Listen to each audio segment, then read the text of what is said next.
आज हम एक ऐसी जगह की कहानी सुनेंगे, एक ऐसी जगह जहां की खामोशी भी बोलती है। ये कहानी है रॉस आइलैंड की और वहां होने वाली एक अजीबोगरीब एक खामोश परेड की। तो चलिए इस रहस्य में थोड़ा और उतरते हैं। अब देखिए, रॉस आइलैंड की एक नहीं बल्कि दो पहचान है। दिन के उजाले में तो ये अंडमान के सबसे खूबसूरत, सबसे पॉपुलर टूरिस्ट स्पॉट्स में से एक है। लोग आते हैं, घूमते हैं, लेकिन जैसे ही सूरज ढलता है, इस जगह का पूरा माहौल, इसका पूरा वजूद ही बदल जाता है। रात में यहाँ किसी को भी, मतलब किसी को भी रुकने की इजाजत नहीं है। सवाल तो यही है, आखिर ऐसा क्यों है? तो ये द्वीप जो अंडमान में है, एक जमाने में ब्रिटिश हुकूमत का एडमिनिस्ट्रेटिव हेडक्वार्टर हुआ करता था। आज भी अगर वहां जाएं तो इसकी जो खंडहर बन चुकी इमारतें हैं ना, वो उस दौर की कहानियां सुनाती हैं। लेकिन इन कहानियों के पीछे कुछ ऐसे राज भी दफन हैं जो सिर्फ और सिर्फ रात के सन्नाटे में ही खुद को जाहिर करते हैं। चलिए अब कहानी को थोड़ा आगे बढ़ाते हैं। बात है साल 2016 की। पोर्ट ब्लेयर में एक होमगार्ड तैनात थे। नाम था राजेश कुमार। उनको रॉस आइलैंड पर नाइट ड्यूटी के लिए भेजा गया। अब देखिए, ये एक तरह से रूटीन पोस्टिंग ही थी, लेकिन उस रात जो अनुभव उनका इंतजार कर रहा था वो कुछ भी था, पर सामान्य तो बिल्कुल नहीं था।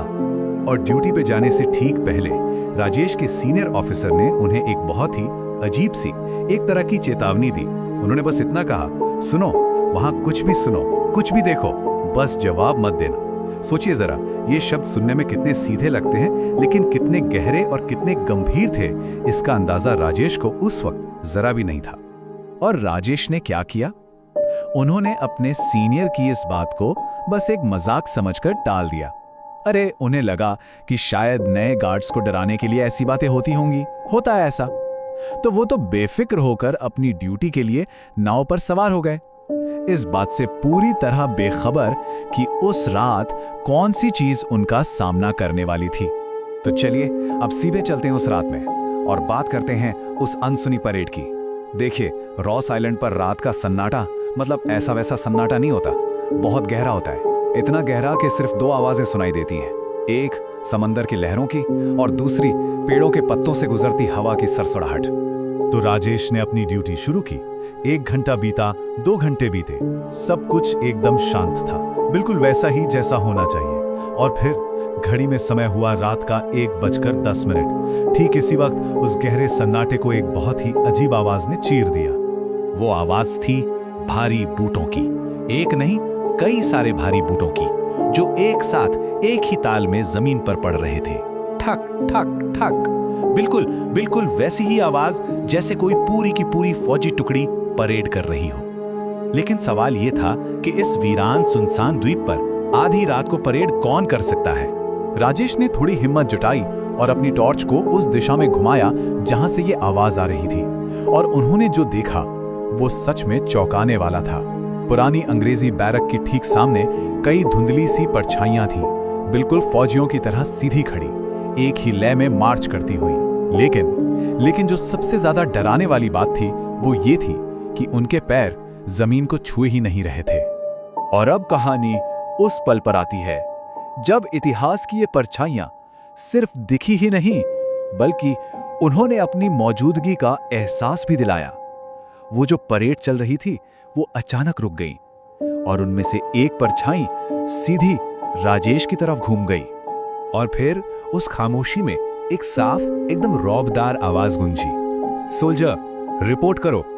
ये आवाज, ये आदेश सीधा राजेश के लिए था। ये सुनते ही राजेश का तो जैसे पूरा शरीर सुन्न पड़ गया। डर के मारे उनके हाथ ऐसे कांपे कि टॉर्च हाथ से छूटकर नीचे गिर गई। हिलना या कुछ बोलना, सब सारी हिम्मत जैसे जवाब दे गई हो। और ठीक उसी पल हवा का एक तेज झोंका आया और वो जितनी भी परछाइयां थीं, वो सब की सब किसी धुएं की तरह उसी हवा में घुलकर गायब हो गई। एक पल में सब कुछ खत्म, सब कुछ फिर से वैसा ही शांत, जैसे वहां कभी कुछ हुआ ही नहीं था। तो सवाल ये उठता है कि आखिर ये परछाइयां थी किसकी? इसका जवाब ना इस द्वीप के उस इतिहास में छिपा है जो आपको गाइड बुक्स में आसानी से नहीं मिलेगा। देखिए, ब्रिटिश राज में रॉस आइलैंड असल में एक सजा की जगह थी, एक ऐसी जगह जहां कई भारतीय कैदियों और सिपाहियों को भयानक क्रूरता का सामना करना पड़ता था।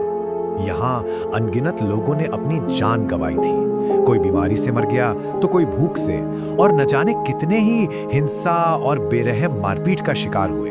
मतलब इस द्वीप की मिट्टी में न जाने कितनी दर्दनाक कहानियां दफन हैं।